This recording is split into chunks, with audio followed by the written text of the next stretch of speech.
Hey everybody, Tim here from Striker, and I'm going to show you how to play Too Late off of our new album, Stand in the Fire.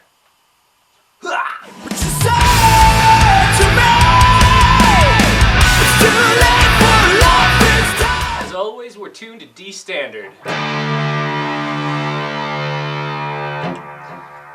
Let's start out with the intro lick. To start this song, you're just going to want to be going back and forth between the 9th and the 11th fret up on your D string.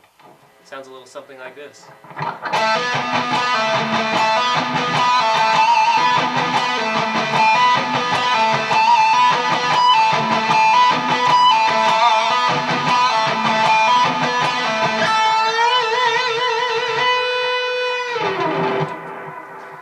The important thing there is to make sure that you're hitting those nice tasty squeals.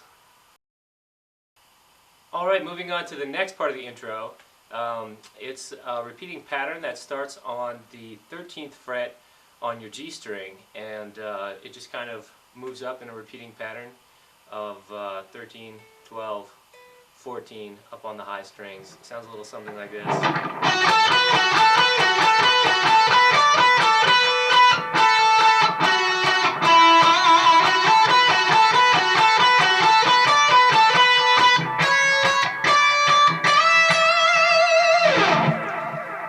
Basically what you're doing there is you play that repeating pattern and then you go down the scale and then you go up the scale. So hope you can shred that out for yourself.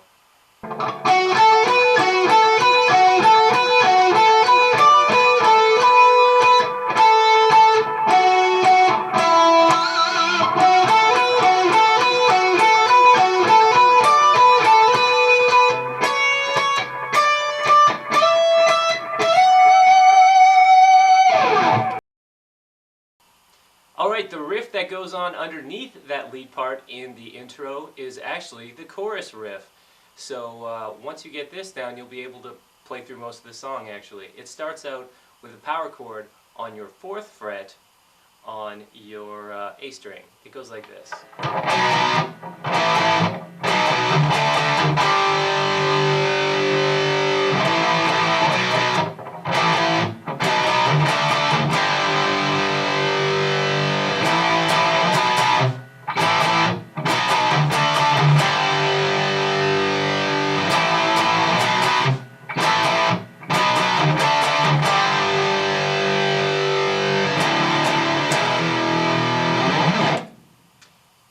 By going down to your low E string, or in this case, since we're tuned to D, it would be the D string. Alright, moving on to the verse riff. The backing chords behind it are a very simple pattern. Let's pretend we're in E standard for a second, and it would be the chords, power chords on F sharp, up to D, down to B, and then some E's before we go back into the F sharp again. So all together it sounds like this.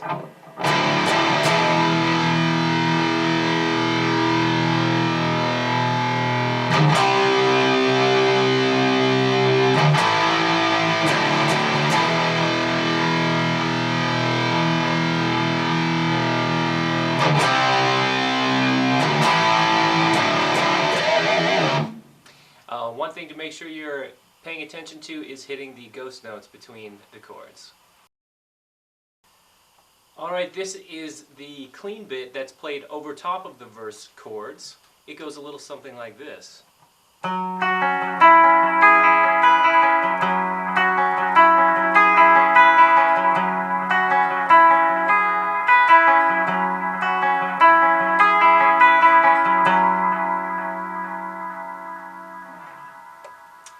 I find that the easiest way to play this is to bar on the 6th fret on your 4 highest strings, and then you'll be making a kind of power chord pattern on those notes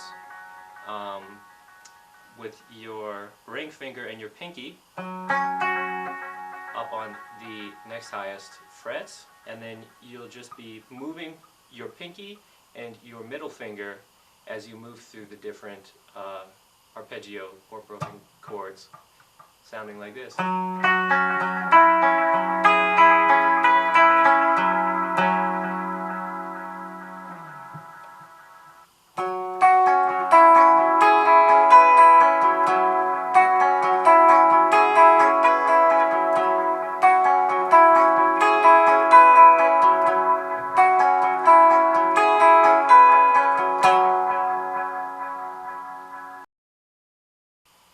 moving on to the pre-chorus.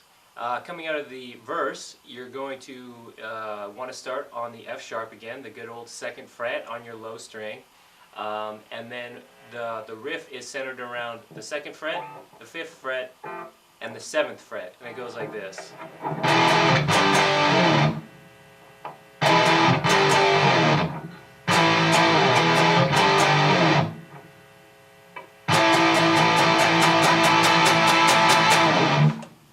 So really get explosive on the end there. You really want to make it sound big, so just hit all the strings. For the chorus lick, for the high part, you're going to want to, it starts out on your 13th fret on your G string, and basically you're just going to be alternating between 2 chords, both which have the root note on your 13th fret up there, and you're just moving one finger on and off the 14th fret with the other one barred on the 12th fret on the next high string. Sounds like this. And then you're going to move down to your G and D strings, and basically you make a power chord shape, and then you just let go, and it's in the same spirit as the earlier chord. It sounds like this. So all together, it sounds like this.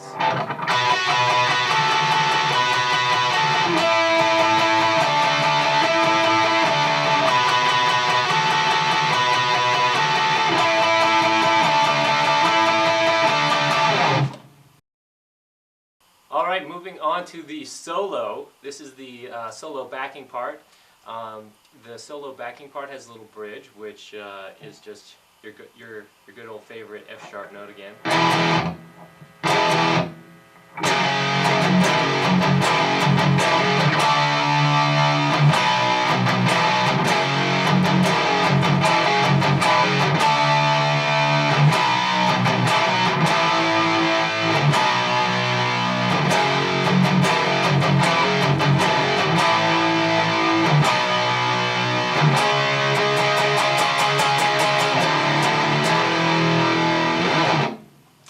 So basically how to play the backing track for that is you're going to want to start to move everything up to your 4th fret on your low string. And to play the chords like that, basically it's like a power chord, playing a power chord, but you're just going to lift up your high finger, whichever finger you play the higher strings with, whether it's your ring finger, your pinky, or maybe you play with both. You're just going to lift it up, and you're going to bar the strings on the 4th fret, so it sounds like this. And then it's a very similar idea with the rest of the notes, rest of the chords rather, as we move through the riff. Alright, now to go through the outro. So the outro is a little bit more confusing because it has 2 key changes. The first one, we modulate our regular chorus riff up by 2 frets, so instead of playing it here, now we play it up on the 6th fret.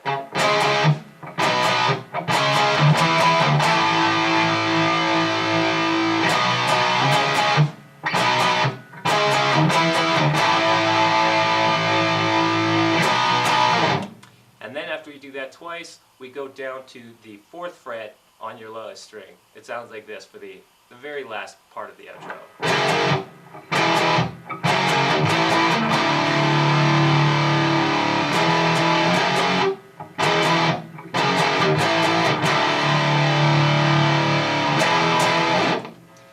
And basically the outro is just a play on that original chorus riff, and we just go up and then down. Alright, for the lead part on the outro, it's very similar to what's happening with the rhythm parts. You're just going to play that exact same intro lick, but move it up 2 frets. I guess the only tricky bit is that the tails, the ending of the licks, are now reversed. So you'll be playing it like this, starting on your 15th fret.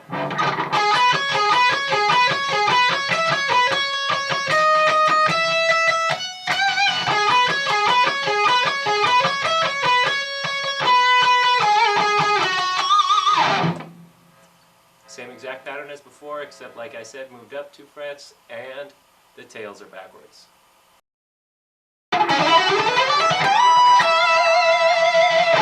Now for everybody's favorite part, the guitar solo! So the start of the solo starts with a tapping lick. You're going to want to start out on the 9th fret. The second tap note is the 12th fret. These are all on your high E string. And the third tap note is on the 14th fret. So it sounds like this.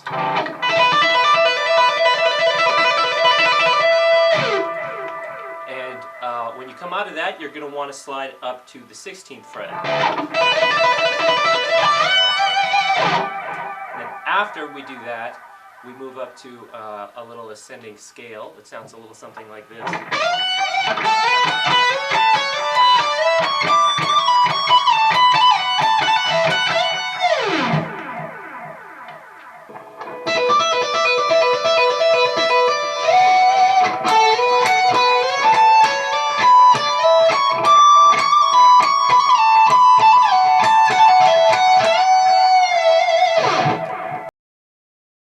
The next lick is a little pentatonic lick.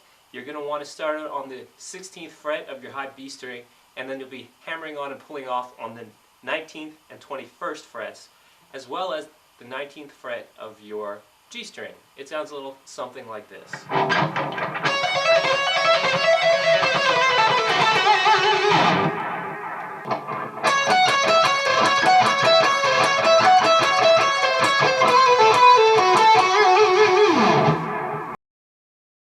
The lick that comes right after that descending lick goes back up in the exact same scale that you just played. It sounds a little something like this.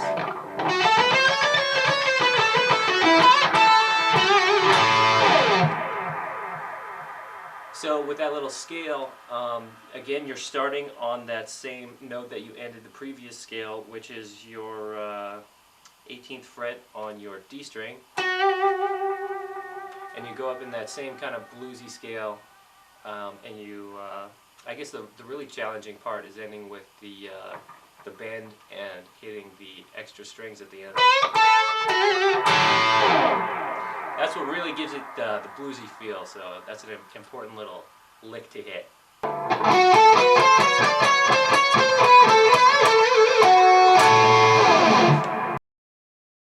Alright, after this we have a little bendy bit, which is a nice reprieve from all those fast notes. It goes a little something like this.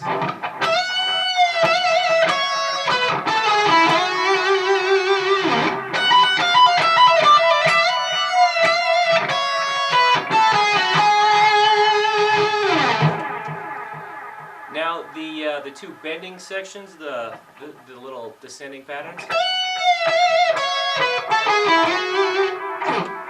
they're pretty much the exact same thing. The reason why I play it down here after I do this descending little blues pattern, again with the blues, it's just because your hand is already down there, so it's a lot easier to continue playing down here than it is to slide your hand back up to try and hit that bend.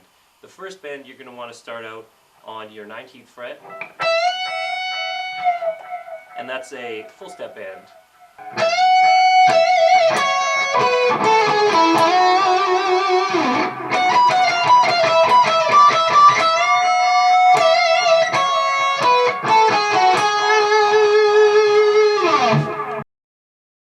Alright, the final part of the solo is a little bit more challenging, as it's a really fast run, a fast ascending run, and it's in a slightly different scale than what we've used before.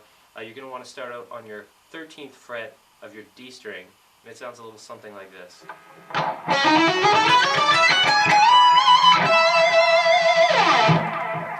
So fast, that sounds like this.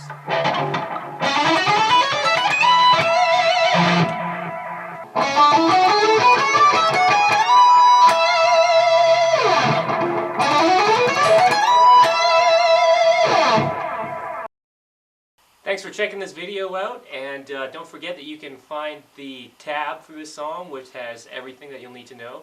That's online as well. Don't forget to check the link, and thanks for checking this out. www.striker-metal.com for all your striker needs.